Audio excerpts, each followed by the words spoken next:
Anda kembali di iNews Prime bersama saya Abraham Silaban. Pemirsa, pengendara mobil SUV menabrak polisi lalu lintas yang menghadangnya di perempatan Cengkareng, Jakarta Barat. Mobil tersebut memaksa berbelok di luar jalur.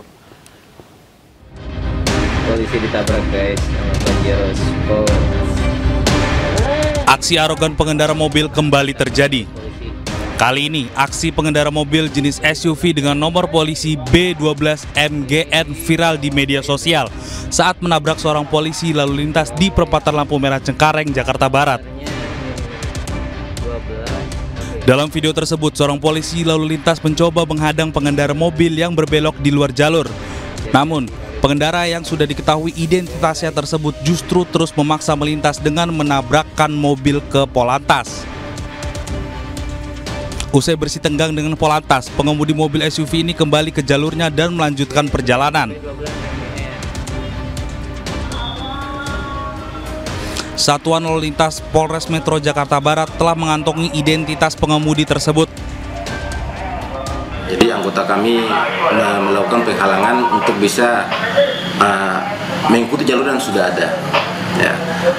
Jadi terlihat demikian bahwa anggota kami terlihat ditabrak oleh pengendara Fortuner.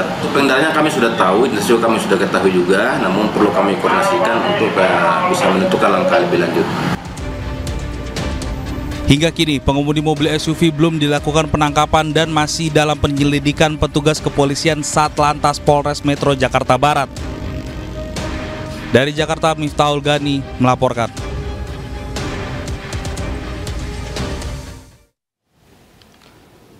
Pemirsa, media sosial dihebohkan dengan curahan hati dari Fatimah Zahratunisa, seorang warga negara Indonesia yang menjuarai lomba menyanyi di Jepang. Pasalnya, piala lomba tersebut justru dipajaki bea cukai saat tiba di Indonesia. Kementerian Keuangan pun meminta maaf atas pengalaman yang tidak menyenangkan tersebut.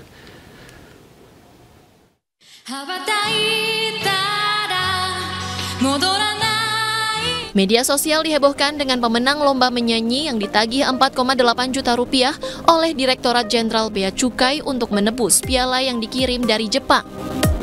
Semua itu berawal dari unggahan di Twitter ketika Fatimah mengirimkan piala lomba yang dimenangkan di Jepang ke Indonesia lewat paket khusus. Namun ketika hendak diambil, paket pialanya justru dikenai pajak bea cukai, tepatnya sebesar 4,8 juta rupiah. Kementerian Keuangan pun buka suara soal kejadian tersebut. Staf khusus Menteri Keuangan Justinus Prastowo lewat unggahan Twitternya meminta maaf dan mengaku menyesal dengan pengalaman yang diterima Fatimah Zahratunisa. Ya pemirsa, tak hanya Fatimah, pengalaman tidak menyenangkan dengan petugas bea cukai juga pernah dialami Alisha Wahid, putri sulung Presiden keempat Indonesia, Gus Dur. Koper Alisha diaduk-aduk petugas bea cukai di bandara dan juga ditanya berbagai hal. Alisha Wahid menceritakan pengalamannya saat berhadapan dengan petugas bea cukai sepulang dari konferensi di Taiwan sekitar tahun 2019-2020. Menurut Alisha, ia bahkan ditanya bekerja sebagai apa dan diminta untuk membuka kopernya di ruang pemeriksaan. Setelah petugas bea cukai melontarkan berbagai pertanyaan, koper yang diaduk-aduk petugas langsung dibereskan oleh Alisha sendiri. Alisha Wahid adalah satu dari banyaknya warga yang menceritakan pengalaman di media sosial, hal-hal yang tidak menyenangkan yang dilakukan oleh petugas bea cukai bandara di Indonesia terhadap warganya sendiri. Begitu banyak agama-agama yang ada di Indonesia.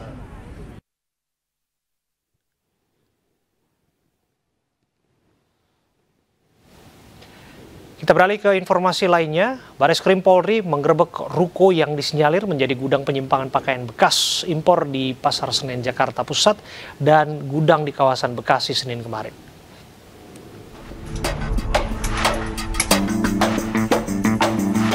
Direktorat Tindak Pidana Ekonomi Khusus Ditipideksus Bareskrim Polri menggerebek ruko yang disinyalir menjadi gudang penyimpanan pakaian bekas di Jalan Samudra Jaya, Bekasi Senin kemarin. Penggerebekan dilakukan Bareskrim Polri bersama Ditjen Bea Cukai. Petugas menggeledah gudang yang diduga menjadi tempat penyimpanan pakaian bekas hasil impor atau thrifting. Penindakan ini adalah hasil tindak lanjut dari arahan Presiden Joko Widodo kepada Kapolri Jenderal Listio Sigit Prabowo terkait importasi pakaian bekas ilegal. Selain itu, hal serupa juga dilakukan di salah satu ruko di Pasar Senen Blok 3, Jakarta Pusat. Dalam kegiatan tersebut, Barreskrim Polri menemukan ratusan balpres hasil impor ilegal dari sejumlah negara. Dari Jakarta Selatan, Den Helmi Sajangbati, iNews melaporkan. Sebelumnya ratusan bal pakaian bekas impor senilai 10 miliar rupiah dimusnahkan di Kecamatan Balong Bendo, Kabupaten Sidoarjo, Jawa Timur. Menteri Perdagangan Zulkifli Hasan mengingatkan akan bahaya pakaian bekas tersebut.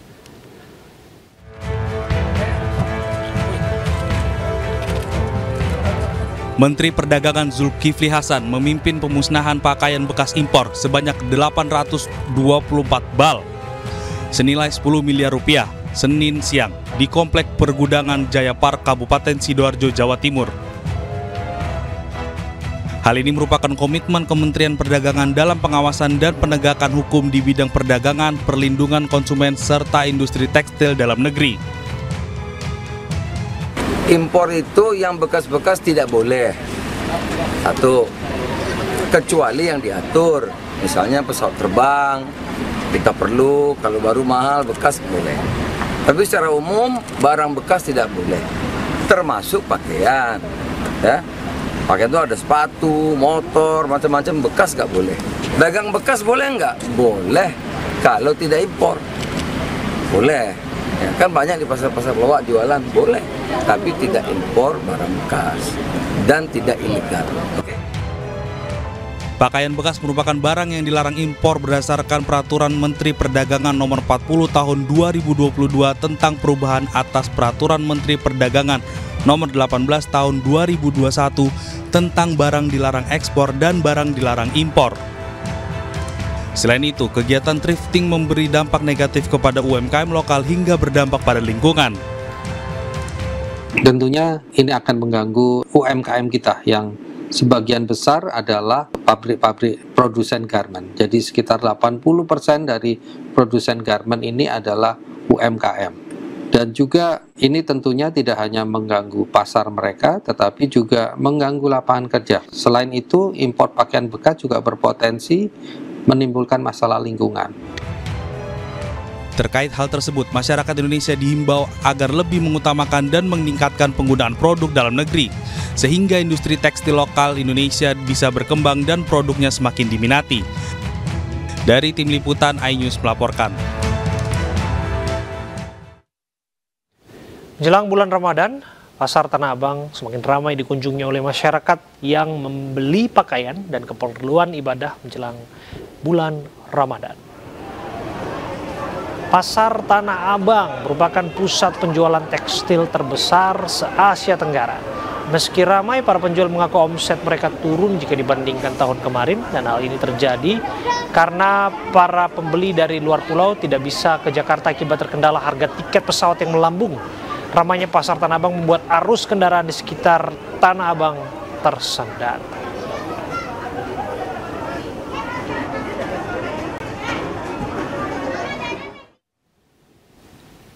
Pemirsa, Kementerian Agama akan menggelar sidang isbat penetapan awal Ramadan pada Rabu 22 Maret besok.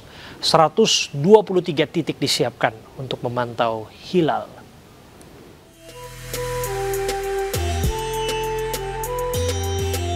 Pemerintah akan menggelar sidang isbat untuk memantapkan penetapan 1 Ramadan 1444 Hijriah. Dari tahun ke tahun, sidang isbat sendiri akan diselenggarakan setiap tanggal 29 Sya'ban, di mana tahun ini jatuh pada Rabu tanggal 22 Maret 2023. Penetapan sidang isbat digelar secara hybrid atau gabungan daring dan luring. Sidang akan dilaksanakan secara 3 tahap. Pertama adalah seminar pemaparan posisi hilal awal Ramadan berdasarkan hasil hisab atau perhitungan astronomi. Lalu tahapan kedua pelaksanaan sidang isbat. Dan terakhir, konferensi pers pengumuman penetapan awal Ramadan. Selain data hisab, sidang isbat juga merujuk pada hasil Rukyatul Hilal yang dilaksanakan di 123 lokasi yang tersebar di 33 provinsi di Indonesia. Sementara itu BMKG memprediksi hilal akan terlihat tinggi mencapai 8,3 derajat pada Rabu sore besok. 29 tim pemantau yang tersebar di seluruh Indonesia dikerahkan guna melakukan pemantauan hilal penentu awal Ramadan 1444 Hijriah. Pada masyarakat mohon bisa menunggu hasil dari sidang isbat yang akan dilaksanakan untuk Ramadan nanti tanggal 22 ya. Jadi menunggu sidang isbat hasilnya seperti apa. Tapi dari data yang ada insya Allah sih semua akan bersamaan. Jadi untuk puasa Ramadannya tanggal 23 Maret 2023. Tapi tetap nanti menunggu keputusan dari Kementerian Agama ya. Walaupun pemerintah belum menetapkan 1 Ramadan, Sekretaris PP Muhammadiyah beberapa waktu lalu sudah mengumumkan dan menetapkan di akun media sosial resmi miliknya bahwa 1 Ramadan 1444 Hijriah jatuh pada Kamis 23 Maret 2023. Tim Liputan iNews melaporkan.